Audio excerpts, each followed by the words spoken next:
सबसे पहले बात करेंगे भारतीय जनता पार्टी की अल्पसंख्यकों को अपने पक्ष में लाने के लिए अल्पसंख्यक प्रबुद्ध सम्मेलन करने जा रही पार्टी। अल्पसंख्यक मोर्चा के प्रदेश अध्यक्ष कुंवर बासित अली ने कहा कि मोर्चा करीब 44,000 अल्पसंख्यकों को भाजपा से जोड़ने का काम कर रहा है।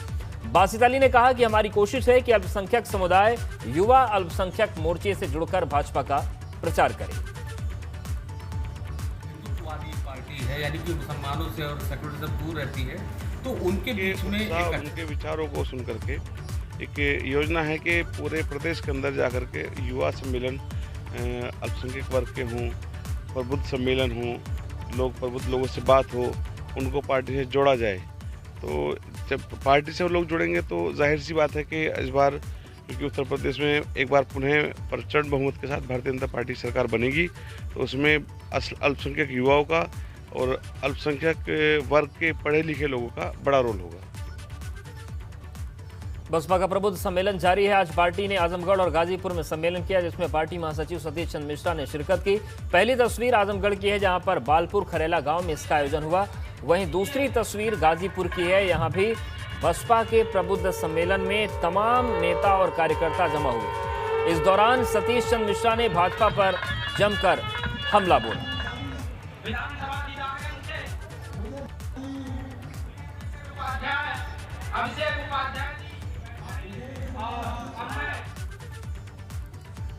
वहीं भाजपा की ओर से मुस्लिमों को लुभाने के लिए प्रबुद्ध सम्मेलन का आयोजन करने की योजना पर विपक्षी दलों ने भाजपा पर निशाना साधा। मुस्लिम धर्मगुरु ने कहा कि जो मुसलमानों का हित चाहेगा, मुस्लिम उन्हें ही वोट करेंगे। ये मुसलमान के यहाँ भी जाएंगे, दलित के यहाँ भी जाएंगे, आदिवासी के यहाँ भी जाएंगे, ब्राह्मण के यहाँ भी जाएंगे, पिछड़े के यहाँ भी जाएंगे, अगड़े के यहाँ भी जाएंगे और दूसरे को कहेंगे कि जातिवादी है। पिछली बार लोकसभा के चुनाव में यही मुख्य बनते हैं, हर जाति का अलग अलग मीटिंग की। मुझे लगता है जिस तरह से भारतीय जनता पार्टी को ब्राह्मणों ने दबा के वोट किया था और भारतीय जनता पार्टी की सरकार आने के बाद उनका शोषण किया गया है, तो हो सकता है नहीं इस बात की उम्मीद हो जिन जिन समुदाय ने, जिन जिन वर्गों ने, चाहे बेरोजगार रहा हो, चाहे किसान रहा हो, चाहे नौजवान रहा हो, जिस तरह से भारतीय जनता पार्टी से मुंह फेर लिया है, तो कोई इनकी कोई रणनीति हो अल्पसंख्यक को लुभाने की। लेकिन उत्तर प्रदेश का चाहे अल्पसंख्यक हो, चाहे उत्तर प्रदेश का भारतीय जनता पार्टी से ठगा गया कोई भी जाति समुदाय धर्म का लोग आदमी हो, वो भारतीय जनता पार्टी के झांसों को, भारतीय जनता पार्टी के जुमले को समझ चुका है। देखिए, मेरा सिर्फ इतना कहना है कि मुसलमान किसी से जाति दुश्मनी नहीं रखता है, या हमारी किसी से निजी लड़ाई नहीं है। जो पार्टी मुसलमानों की हिफाजत की बात करेगी, उनकी अपलिफ्टमेंट की बात करेगी, उनकी तरक्की की बात करेगी, मुसलमान उसके साथ जाएगा। अमरोहा में राष्ट्रीय लोकदल ने भाईचारा सम्मेलन का आयोजन किया। इस दौरान आरएलडी कार्यकर्ताओं ने गांव-गांव जाकर भाईचारा बढ़ाने का संकल्प लिया। सम्मेलन में आरएलडी के राष्ट्रीय महासचिव त्रिलोक त्यागी ने कहा कि भाजपा की सरकार ने प्रदेश में भाईचारा खत्म कर दिया है। ऐसे में नौजवानों, किसानों और अल्पसंख्यकों को संगठित करना है।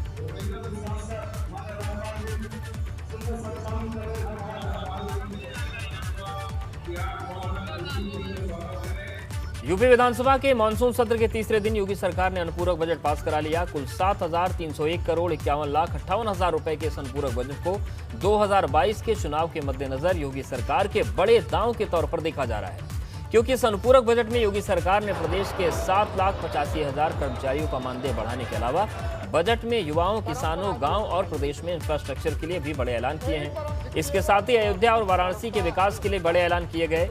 यह अनुपूरक बजट मूल बजट का करीब 1.33% है। विधानसभा में अनुपूरक बजट पर चर्चा के दौरान विपक्ष का विरोध और जबरदस्त हंगामा हुआ। 1 घंटे 16 मिनट लंबे अपने भाषण में सीएम योगी ने सपा से लेकर बसपा और कांग्रेस को जोरदार जवाब देते हुए सरकार के कामकाज का पूरा ब्यौरा दिया और विपक्ष पर जमकर उन्होंने हमला बोला। मशहूर शायर मुनव्वर राणा ने तालिबान को लेकर विवादित बयान दिया है। उन्होंने कहा कि इस मामले में जल्दबाजी की जा रही है। उन्होंने पूछा कि क्या भारत के एक भी आदमी को तालिबान ने सताया या मारा। यही नहीं, मुनव्वर ने यह भी कहा कि देश में भी कई तालिबानी हैं। मुनव्वर ने कहा कि औरतों के हिजाब और दूसरे नियम सऊदी अरब में भी हैं, वहां कौन सा तालिबान है। वैसे भी तालिबान पर कई देशों ने 20 साल तक बम बरसाए और तालिबान अब जो कर रहा है वो बदले की कार्रवाई है। तालिबान ने जो अफगानिस्तान में किया है उसको आप बता रहे हैं कि जायज है, स्वतंत्रता आंदोलन है, कैसे? नहीं, हमने ये नहीं कहा है, बिल्कुल नहीं कहा। तो ये जो है ये सब मौलवियों का बयान हो सकता है, नेताओं का बयान हो सकता है। जो अफगानिस्तान में हुआ है, जिस तरह के तालिबान ने वहाँ के लोगों को मारा है, भगाया है, क्या कहेंगे उस पर सर? देखिए, अभी तक ये कहीं से साबित नहीं हुआ है कि उन्होंने भगाया है या मारा है। और बड़ी खबर लखनऊ से, धर्मांतरण मामले में 6 के खिलाफ चार्जशीट दाखिल हुई है। उमर गौतम सहित 6 लोगों के खिलाफ चार्जशीट दाखिल हुई है। एटीएस ने धर्मांतरण गैंग के खिलाफ चार्जशीट दाखिल कर दी है, जिसमें सरगना उमर गौतम के साथ जहांगीर आलम, मन्नू यादव उर्फ अब्दुल मन्नान, राहुल भोला उर्फ राहुल अहमद, इरफान शेख और सलाउद्दीन शेख के खिलाफ ये चार्जशीट दाखिल की गई है। चार्जशीट के मुताबिक उमर गौतम और उसके गिरोह के लोग भारत में जनसंख्या असंतुलन के लिए बड़े पैमाने पर धर्मांतरण करवा रहे थे। इसके लिए उमर गौतम ने नई दिल्ली के इस्लामिक दावा सेंटर और नोएडा की डेफ सोसाइटी को धर्मांतरण का केंद्र बनाया था। बुढ़ाना से भाजपा विधायक उमेश मलिक पर हमले और फिर उन्हें लेकर नरेश टिकैत के बयान के बाद पश्चिमी यूपी में जाटों की 2 खाप, बालियान और गठवाला खाप आमने सामने आ गई हैं। गठवाला खाप उमेश मलिक के पक्ष में आ गई है। इस खाप के चौधरी राजेंद्र मलिक ने कहा कि नरेश टिकैत का बयान समाज तोड़ने वाला है और वो 10 दिनों के अंदर अपना बयान वापस लें। उन्होंने ये भी कहा कि 5 सितंबर को मुजफ्फरनगर में होने वाले महापंचायत का बहिष्कार किया जाएगा। वहीं बालियान खाप के मुखिया और भारतीय किसान यूनियन के राष्ट्रीय अध्यक्ष नरेश टिकैत अपने बयान पर अडिग हैं। उनका कहना है कि मैंने कोई गुनाह नहीं किया है, इसलिए माफी क्यों मांगूं। आज लखनऊ के इकाना स्टेडियम में टोक्यो ओलंपिक पदक वीरों और ओलंपिक में भाग लेने वाले खिलाड़ियों के सपोर्ट स्टाफ का योगी सरकार ने सम्मान किया। इस दौरान गोल्ड मेडलिस्ट नीरज चोपड़ा को 2 करोड़, सिल्वर जीतने वाले खिलाड़ियों को 1.5 करोड़ और ब्रॉन्ज मेडल जीतने वाले खिलाड़ियों को 1-1 करोड़ रुपए का पुरस्कार दिया गया। कार्यक्रम में सीएम योगी ने प्रदेश में खिलाड़ियों की प्रतिभाओं को आगे लाने के लिए बड़ा ऐलान भी किया। सीएम ने यूपी में स्पोर्ट्स यूनिवर्सिटी बनेगी ये कहा, जो कि हॉकी के जादूगर मेजर ध्यानचंद के नाम पर होगी। इसके अलावा कुश्ती खिलाड़ियों की प्रतिभा को निखारने के लिए कुश्ती अकादमी भी बनाई जाएगी। आज मुझे बताते हुए प्रसन्नता है, देश के सर्वश्रेष्ठ खेल रत्न पुरस्कार को देश के प्रधानमंत्री जी ने उत्तर प्रदेश के सपूत और खेल हॉकी के जादूगर कहे जाने वाले मेजर ध्यानचंद के नाम पर रखा। और आज मुझे आप सबके सामने घोषणा करते हुए अत्यंत प्रसन्नता की अनुभूति हो रही है कि उत्तर प्रदेश सरकार स्पोर्ट्स यूनिवर्सिटी मेजर ध्यानचंद के नाम पर स्थापित करेगी।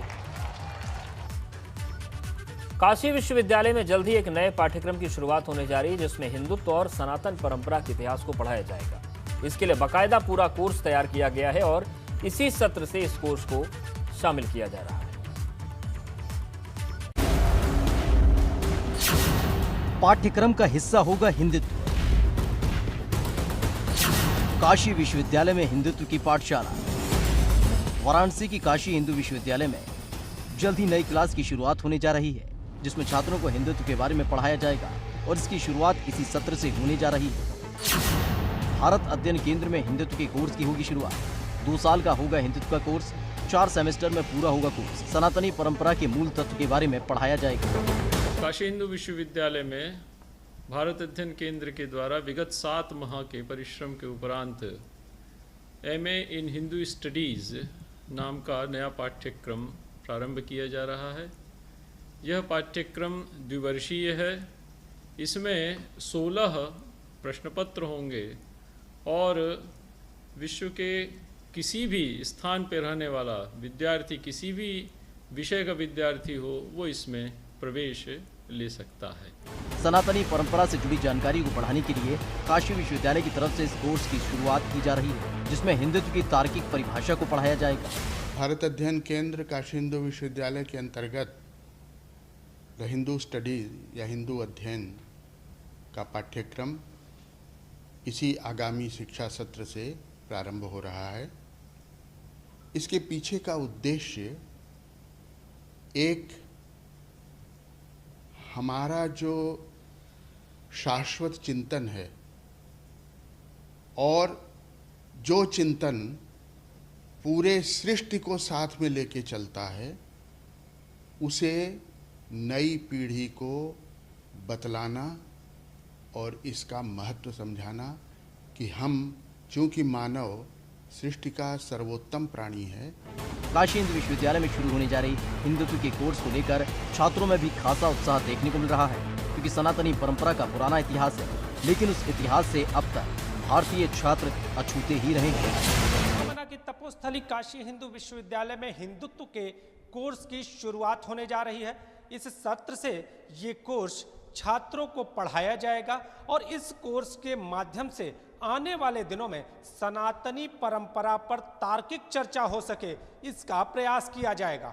2 साल के इस कोर्स को 4 सेमेस्टर में पूरा होना है और आने वाले दिनों में सनातन और सनातनी परंपरा के यक्ष प्रश्न को पूरी तरह से हल करने में ये भारत अध्ययन केंद्र मददगार साबित होने जा रहा है। कैमरामैन विशेष के साथ नीतीश कुमार पांडे, एबीपी गंगा, वाराणसी। वाराणसी में बीएचयू के स्टूडेंट्स ने भूगोल की प्रोफेसर सीमा रानी के खिलाफ विरोध प्रदर्शन किया। इनका आरोप है कि प्रोफेसर ने ऑनलाइन क्लास में भारत के नक्शे से छेड़खानी की और भारत के मानचित्र में जम्मू कश्मीर और अरुणाचल प्रदेश को नहीं दर्शाया।